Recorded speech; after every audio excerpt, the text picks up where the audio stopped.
मैं अभी इसको नहीं खोलूँगा। ये मेरी बहुत अच्छी गाड़ी है, ये मेरी रिमोट कंट्रोल गाड़ी है। इन पापा ने ले दी थी, चाइनीज गेट वो ले आए थे। अच्छी बहुत गाड़ी है।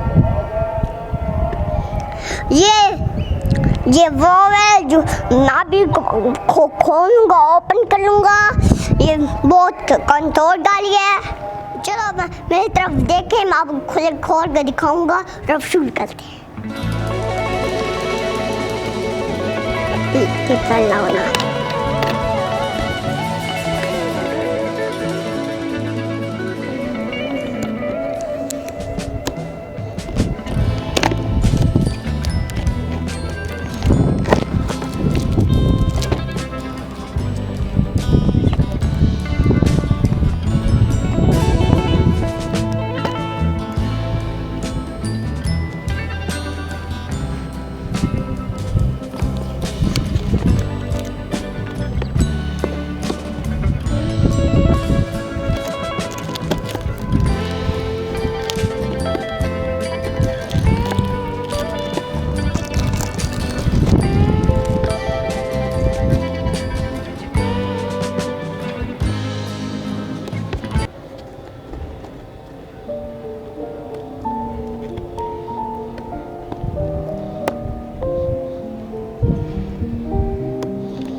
जूते बना रही हैं।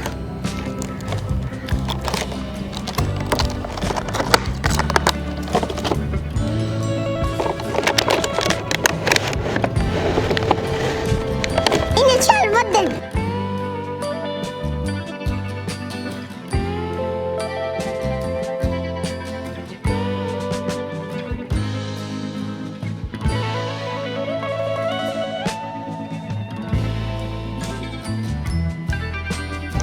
बच्चों ये देखो बहुत अच्छी गाड़ी है। प्यारे बच्चों ये देखो, ये ब्लैक है, इसके बटन रेड है, इसका बटन ये रेड है, इसका ये ब्लैक, इसकी लाइट चलती है, इसके लिए इसकी ये लाइट है, ये बहुत इसकी हाई स्पीड है। चलो अब इसको शैली से निकालते हैं। बच्चों ये देखो, ये मैं चला के दिखाऊंगा। और अच्छी लगी लाइक शेयर सब्सक्राइब करें।